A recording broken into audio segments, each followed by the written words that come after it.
Hello အားလုံးပဲမင်္ဂလာပါဒီနေ့ကတော့ကျွန်တော်တို့ချင်းမိုင်မှာပါရာမော်တာစီးကိုရောက်နေကြတာဖြစ်ပါတယ်အခုဒီမှာသူများစီးရလေးကြည့်ပြီးတော့ကိုနည်းနည်းလေးရင်ခုန်ကြည့်မယ်ပေါ့နော် Okay သွားပြီသူများတော့ကျွန်တော်တို့အလဲကြတော့ဘယ်လိုဖြစ်မလဲမသိဘူးပေါ့နော်ဗီဒီယိုလေးကိုစောင်းအောင်ဆက်ပြီးတော့ကြည့်ရအောင်အဲ့တော့အရှိရတယောက်ကတော့ကျွန်တော်တို့ပြန်တက်သွားပါပြီအဲ့တော့ကျွန်တော်တို့အလဲကြရင်ဘယ်လိုဖြစ်မလဲကြည့်မယ်နော်Okay အခုကျွန်တော် ready ဖြစ်နေပါပြီစပြီးတော့စီးပါတော့မယ်ဒါကတော့ကျွန်တော်ဘဝမှာပထမဦးဆုံးစီးမှုတဲ့ပါလာမော်တာဖြစ်ပါတယ်ချင်းမိုင်ရောက်တာကျွန်တော်တော်တော်လေးဒီ brand shop ဖြစ်တဲ့ activity ကိုကျွန်တော်လုပ်ဖြစ်တာဖြစ်ပါတယ် Okay ကြည့်အောင်နော်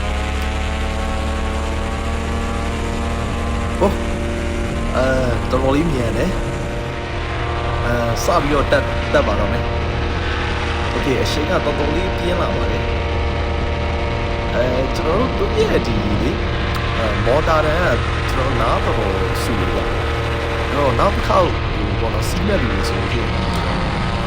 အကြံပေးချင်ပါတယ်ဘာလဲဆိုတော့သူတို့ဆိုလို့ရှိရင်ကျွန်တော်ကြက်တက်ထားတယ်ကျွန်တော်တို့ကျတော့အကြက်မပေးဘူးအဲ့တော့နားတော်တော်လေးပြူပါတယ်အဲ့တော့နောက်ကစီးမဲ့လူတွေဆိုလို့ရှိရင်ကြက်တက်ထားပါလို့ပြောချင်ပါတယ် Okay တခုကြီးနဲ့ကျွန်တော်တို့မြို့ရောက်လာပါပြီသူကတော့ဒီအပေါ်မှာ15မိနစ်လောက်ပြန်ပြမယ်လို့ပြောပါတယ်အဲ့တော့ကျွန်တော်တို့ဒီချင်းမိုင်ရဲ့ဒီဘောနော်လေကွင်းကိုကျွန်တော်မြို့ရဲ့အနေထားလေးဒီအပေါ်ကနေတော့တစ်ချက်လောက်ကြည့်ကြရအောင်ပါ Okay တော်တော်လေး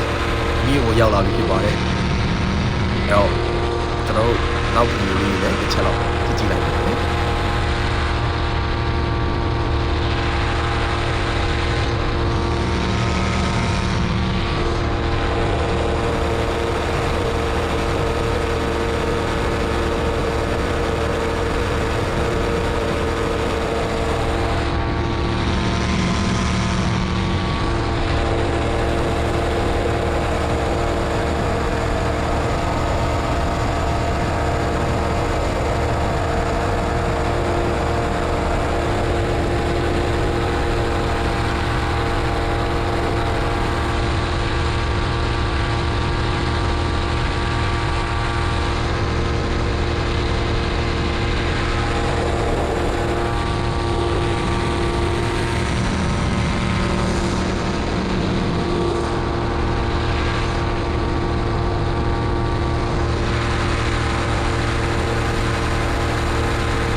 Okay အခုတော့ကျွန်တော်အမြင့်ဆုံးနေရာကိုရောက်ရှိနေတာဖြစ်ပါတယ်ဒီကတော့ဒီလောက်ပဲပြန်ပြမယ်ပေါ့အဲ့တော့ကျွန်တော်တကယ်ချင်းကိုတစ်ချက်လောက်ကြည့်လိုက်ရအောင်ဖြစ်နေတာပေါ့နော်ကျွန်တော်တကယ်ချင်း2ယောက်စီးရဖြစ်ပါတယ်ဒီတော့မှာဒီတော့ကျွန်တော်မကြာခင်တော့အောက်ကိုပြန်ဆင်းမှာဖြစ်ပါတယ်ခင်ဗျ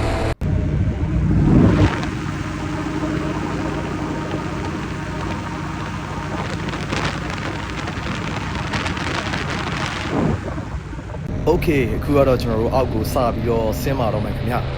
တော့စပြီးတော့အခုဒီဆင်းနေပါပြီအဲ့တော့ကျွန်တော်တော်တော်လေး